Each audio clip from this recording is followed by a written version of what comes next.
Yo guys, what's going on? Welcome back to Chelsea Explain, as this is your match preview for the midweek game we have tomorrow against Aston Villa at Villa Park. They are also fighting for the Champions League spots like we do. And it's not looking good for us in the current moment. We haven't won in any of the last 3 games. We drew to Leeds, Burnley, and also lost to Arsenal. So it's not looking good, and personally I don't want to just be optimistic for the sake of being it. I want to be truthful to you guys. I honestly feel like it would just go downhill. It will continue in this cycle like we have seen ever since BlueCo took over. And that's why it's also so difficult making these match previews, reviews. You're just seeing the same issues, the same patterns. You're simply just feeling that this will continue. Nothing is going to change. And I'm not even feeling it. I honestly, to 200% believe that's the case. That's why the only message for me should be BlueCo out, and the Chelsea fan base should boycott. And a clear warning to the owners that the Chelsea fan base is actually serious here. Because if people are continuing going to games, continuing to try and be optimistic for the sake of not being called negative, I actually think being real is positive. Because you're saying how it is and you're not sugarcoating. You're not having this fake positive PR. If fans are continuing in this way, trying to make excuses, trying to think that, oh, if we're sacking the sporting directors, then suddenly everything will improve. They would just hire some new yes men and the cycle will continue. Then it has gone 10 years and who knows where we will be as a football club at that point. The fan base needs to reunite here and force BlueCo to sell up. Because they're not going to change. And even if they had money to maybe do something in the summer, let's say they would somehow be willing to buy experienced players with great quality, there is no money to spend. They have already spent all the £2 billion. I love talking about Chelsea, of course. I love making these previews, reviews, talking points, Chelsea news videos, but I'm not inspired at the moment. I'm completely unmotivated, but I am motivated although to actually speak the truth and say honestly how it's looking and where we're heading as a football club and what actions the fan base needs to take if we want to see our club getting back to the top. Signing inexperienced young guys is not going to take you anywhere. You have to look at what the top clubs are doing. What is Real Madrid, Barcelona, Bayern München, Paris Saint-Germain, Liverpool. We have also Manchester City. Even if it's a rival in Arsenal, look at their squad. Surely they haven't won Premier League or Champions League so far, but that's how you build a squad.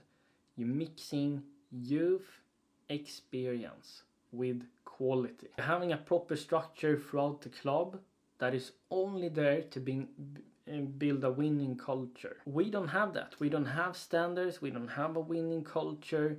We don't have people in the different sections of the club in terms of staff that has the knowledge and know-how. We having staff being signed because they are friend with someone. We're having Joe Shields signing his friend from Kinetic Academy. So the standards has just been lowered and lowered and lowered, both for the men and women's team and also for the academy. And I can't understand how Chelsea fans, some Chelsea fans, can just simply sit and still continue to try and be optimistic. Still trying to talk about ifs and buts and maybe, and when that happens then things will change. It has soon gone 4 years and we have to call this out now. So as I said in my previous video, you're either BlueCo in or you're BlueCo out. You have to pick your side. just like Minerals is talking about in his last video. That is honestly the truth. If we want the best for our football club to get back to the top, everyone needs to reunite and be on the same page. BlueCo out is the only message. Alright, so let's move into the match preview segment of this video, because I still want to, talk about team news, lineups, because that is fun. But at the same time, you also have to say for what it is. But if we dive in further to the match preview, in terms of team news, it looks like Cucurella, Estevao is back running in the training. If they're available for maybe 15-20 minutes, that would be fantastic. Lavia got a short spell against Arsenal, so I hope we continue to be careful with him and he comes in, getting a couple of minutes here and there, and then we can slowly raise the minutes that he can play. Roseniors was also vocal about that we need to create a culture where players and staff and everyone is taking accountability. Sure, that might work for a little while, for a couple of few games, so we might get a draw or a win here and there, but we will come back to the same page, because this has been the case so far with the recent managers as well. The ones that needs to set the standards first and foremost is the ones above you, the ones that is owning the club, and then it needs to translate down to sporting directors, to staff, to the manager, and then to the players and academy team, women's team, all this stuff. Has that been set throughout Chelsea so far? Absolutely not. BlueCo never takes accountability. Our previous managers never took accountability. I feel like Leon Rosenior though has said a lot of things right here in the beginning, and I like a lot of things that he has said, but I feel like the mask has slipped a little bit in the recent press and post-match interviews, because he's talking now about that he feels like we should have won every game so far, but that's not really the case. Of course we didn't deserve to win against Arsenal. If you're drawing, if you're losing, you deserve that. That's simply the case. Rosenior also, like I said, he talking about taking accountability, and that he might drop players because they've been booked with a yellow or red card if they're talking back to the opponents or referee. And I think that is absolutely the right approach. You have to take these sort of measures when things are going completely south and things is not changing. Players are still talking back to the opponents or referee, being booked. They're still making unnecessary fouls, still picking up red cards. That cannot go on. So it's going to be interesting to see what how the next coming 5-10 games will look like, if the players will listen to Leon Rosenior or if they would just ignore him. I think Rosenior should switch up a bit until we have players coming back and is fully fit again.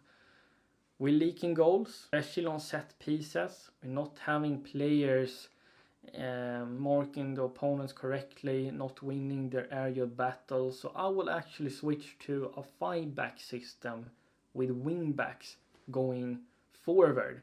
It will look a bit more pragmatic. I prefer utilizing a back 4, but I think we are in a situation of desperate need of being defensively secure and making sure we're not conceding those set pieces. I will have Sanchez in goal at the back line, and in this back 3 I will have Chalobah as the right centre back, Mamadou Sarr in the middle, and Badiashile as a LCB.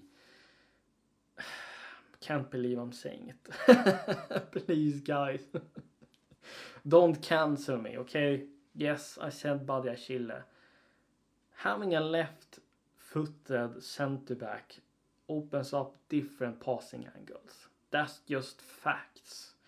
Sarr will be this calm, composed centre-back in the middle, and Chalobah on the right side. You can also argue that we can have Chalobah in the middle and Fofana as a right centre back because he is back for selection. But Fofana took a red card, and I feel like he needs to earn back his spot now. Prove roseniors that this is not going to happen again. So I will continue with Chalobah and Sarr together. I think they were okay against Arsenal. It wasn't an easy game for Mamadou Sarr, but he was being thrown out there against the top team in the Premier League at the moment. So of course it wouldn't be easy for him. But I want to continue with this, building chemistry. Badiashile as a left centre back. We have actually 3 centre backs now. So we should be more defensively secure. As my wing backs, I'm going with Reece James on the right hand side, Hate on the left hand side. And then we can turn to Gusto and Cucurella in the second half. It could be a bit risky having James bombing up and down like that. I know that, but I don't know what else we should do. I feel like we have to take the risk. Reece James is just so good when he's going forward. The best right back in the world. And he doesn't have to play full 90 minutes. He can play 60, 65 minutes, and then we take in Gusto, getting new fresh legs on that right hand side. In the pivot, I would actually have Caicedo and Enzo Fernandez. Caicedo being this ball-winning midfielder. Fernandez will be this deep line playmaker that's providing with passes to the forwards. I think Enzo Fernandez works as a pivot when he has protection around him. He will have Caicedo and 3 centre backs next to him that will cover up for him. And he can also be someone that is joining attack. More like actually like a segundo volante. And my front 3 will consist of João Pedro up front as a striker. And I will actually have Cole Palmer and give Garnacho an opportunity here to start. Because Neto is suspended, Gittens is injured, we sold Tyreek George. Estevão is back, but is he fully ready? And I don't dare to start the lap. I simply don't. So Palmer and Garnacho completely out of form.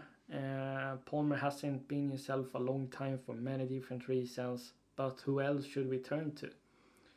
João Pedro is the only forward that is in form. Estevão Neto has been decent, but João Pedro has been the X factor lately, so I have full trust in him. Let me know what you think of this predicted lineup. Do you think it's too defensively? Do you think we should continue with a back 4?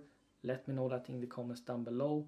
I think this is something we can turn to for the time being until a lot of our players are fully back, and then we can change back to roseniors back 4 system. Aston Villa aren't in a great form either. They are quite good defensively, but they struggle going forward.